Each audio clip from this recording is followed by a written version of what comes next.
Today I'm going to be talking about the 5 most unhappy doctor specialties. So Medscape just released its 2018 survey of the most burned out and depressed doctor specialties, and the results may be surprising. So they interviewed over 15,000 physicians that covered over 29 different specialties, and 42% of doctors reported being burned out. 12% were colloquially depressed or somewhat depressed, they felt down or maybe sad, and 3% were actually clinically depressed. And a few percent actually didn't want to report how they felt. So the highest rates of burnout were 48% in critical care doctors, 48% also for neurologists, 47% in family medicine, surprisingly, 46% in OB-GYN, 46% in IM, and 45% in EM. The lowest rates of burnout were in plastic surgeons, who had a 23% rate of burnout, followed by dermatologists at 32% and pathologists at a reported rate of 32%. So what these results show is that generally the highest rates of burnout were found in more of the intensivists that were dealing with emergent cases, internal medicine, emergency medicine, deal with patients who were in situations where perhaps they could easily die or they'd have drastic consequences if the physicians messed up. So these high stress environments and high stakes led to physicians getting burned out more often. Interestingly, family medicine was also up there, which kind of surprised me. I thought that perhaps maybe that might be due to things like high patient workload, a relatively low rate of compensation, and a lot of administrative tasks, and some of the results actually showed that this was true, which I'll get to later on. Doctors that dealt with non-emergent cases like pathologists or dermatologists, plastic surgeons, they tended to have lower rates of burnout since I'd assume it'd be a lower stress environment. However, even though these specialties did have low rates of burnout, it's still important to know that they still had 20 and 30% rates of burnout in the surveyed population, so the rates of burnout were still very high. There were gender differences. Women were reported to have about 48% rate of burnout, while men tended to have about a 38% rate of burnout. Age also played a difference in rates of burnout. So burnout was at about a prevalence of 38% in the 28 to 34-year-old population. It increased to about 50% in the 45 to 54-year-old demographic, and fortunately it started to decline to about 41% in the 55 to 69-year-old demographic, perhaps as physicians cut back on work hours, as some of the physicians I interviewed actually mentioned doing. Perhaps also as they moved to more administrative work and had more control over their schedules as they became more senior. However, again, it's important to realize that even 40% rates of burnout or even 35% rates of burnout are still very high. Interestingly, burnout rates were pretty similar for employed and self-employed physicians.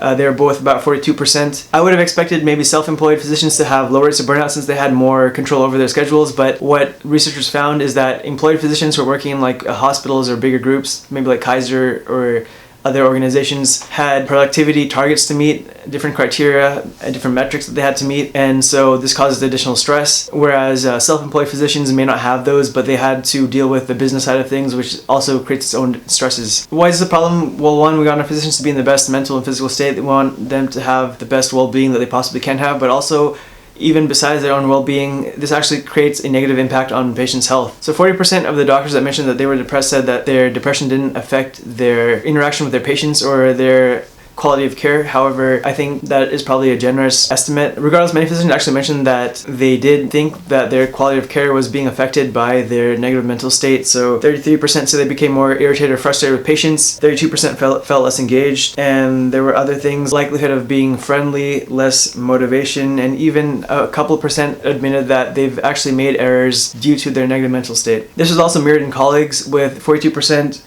saying that they were less engaged with colleagues, staff members, and other people that they worked with in healthcare. And that's important because collaboration and teamwork is so important nowadays in the healthcare environment. 42% also got more irritated or frustrated with their peers and staff members as well. Only 22% thought that their depression didn't really affect their interactions with their colleagues, but I think it still probably had some play, even though maybe they didn't feel that it didn't have much effect. So for the causes of physician burnout, 56% reported that there were too many bureaucratic tasks, too much administrative work, like paperwork, charting, and other administrative tasks. Physicians usually go into healthcare because they want to actually have a lot of that patient interaction, and a lot of this administrative work takes away from that patient interaction, and a lot of the doctors I've interviewed have also mentioned that they want to spend more time with patients, but due to limitations maybe like metrics or other responsibilities that they have to see as many patients as possible, for example, they're not able to spend as much time with patients as they want. 39% of physicians mentioned that they thought they were working too much, and this led to burnout. 26% of physicians mentioned that they lack enough respect from their staff, from colleagues, from other workers. And other possible causes of burnout that physicians thought were real causes were things like the electronic medical record system, insufficient compensation, a lack of autonomy, feeling like a cog in a wheel, and a lack of respect from patients. And these reported to be about 20% for about each of these. How would doctors reduce burnout? 35% would increase their compensation so they wouldn't have to worry about financial considerations. 31% wanted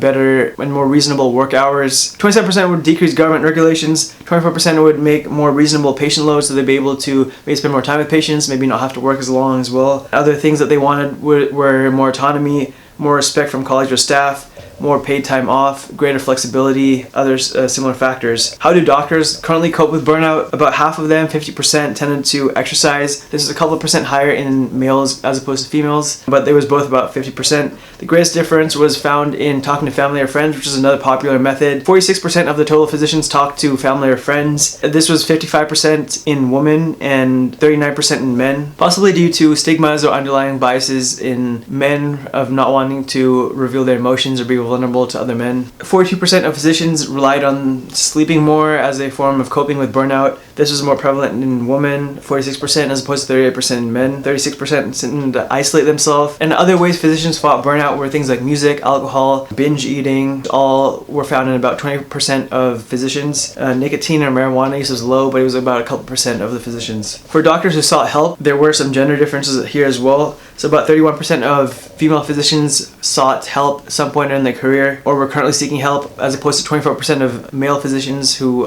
sought help. However, for both males and females, the rate of seeing a healthcare professional for their mental well-being was low. Ideally, it'd be a lot higher since the rates of stress, burnout, depression, anxiety, all these things are very high in physicians. Interestingly, this was specialty dependent, so there was a 40% likelihood that psychiatrists would see professional help, and then 35% of plastic surgeons tended to do so, followed by public health and preventative health physicians, pediatricians, and others as well. There was also differences in stress reduction or mental health programs in different employment settings. So academic research centers, military, and government facilities tended to have most resources. About 61% of those tended to have programs for mental health issues, as opposed to things like an office-based solo practice, which only about 10% of those had healthcare programs in place.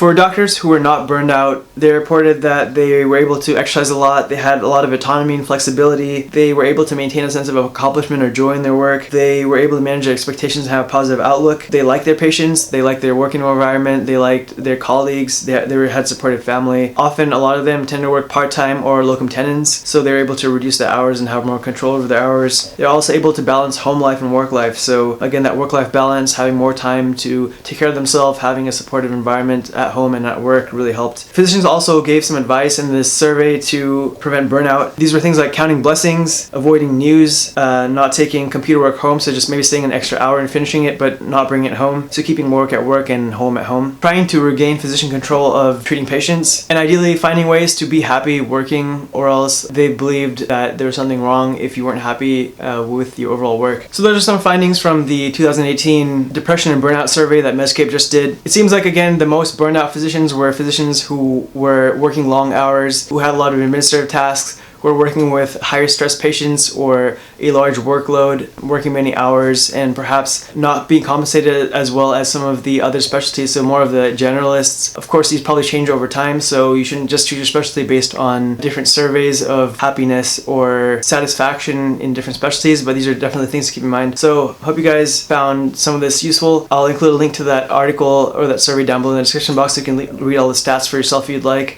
Thank you again for watching. Make sure you like, comment, subscribe. Let me know down below in the comment section if you'd like me to cover any other topics, and I'll see you guys in the next video. Take care.